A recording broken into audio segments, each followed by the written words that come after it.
I am confused. Being philosophically consistent and being a very honest person, I'm sure you can tell me where God came from.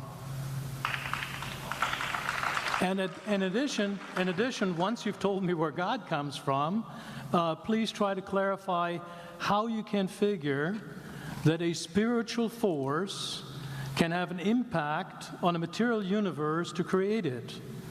I think that some years ago we already talked about that kind of thing in philosophical circles at any rate, by posing the question, if angels are made of spiritual matter and a pen is made of material matter and spiritual matter displaces no space, how many angels can dance on the tip of a pen? I have a sense of sort of reversal experience here, but please do, go ahead. You got 5 minutes. Now, I just want to know which question. That's all right. You may take the rest of the minutes. We're supposed to do one question at a time. Which one would you like? That was part of the format for the debate. So which question? I want you to fill in the story of the rest of the beginning of the universe. God, spiritual matter, impact on material matter. Okay. So 2 questions. All right. Go ahead.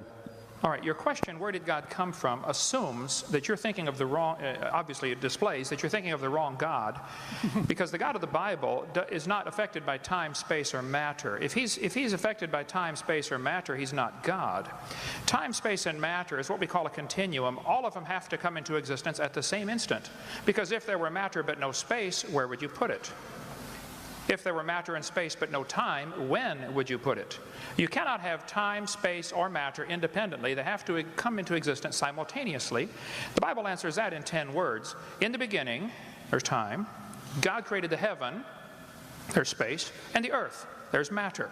So you have time, space, matter, created a trinity of trinities there. Just, time is past, present, future. Space has length, width, height. Matter has solid, liquid, gas. You have a trinity of trinities created instantaneously, and the God who created them has to be outside of them. If he's limited by time, he's not God. The guy who created this computer is not in the computer. He's not running around in there changing the numbers on the screen, okay?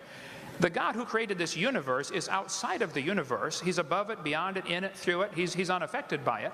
So the concept that a spiritual force cannot have any effect on a material body, well then I guess you'd have to explain to me things like emotions and love and hatred and envy and jealousy and rationality.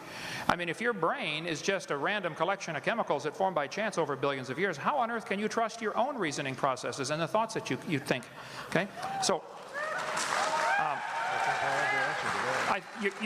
your question, where did God come from, is assuming a limited God. And that's your problem. The God that I worship is not limited by time, space, or matter. If I could fit the infinite God in my 3-pound brain, he would not be worth worshiping, that's for certain. So that's the God that I worship. Thank you.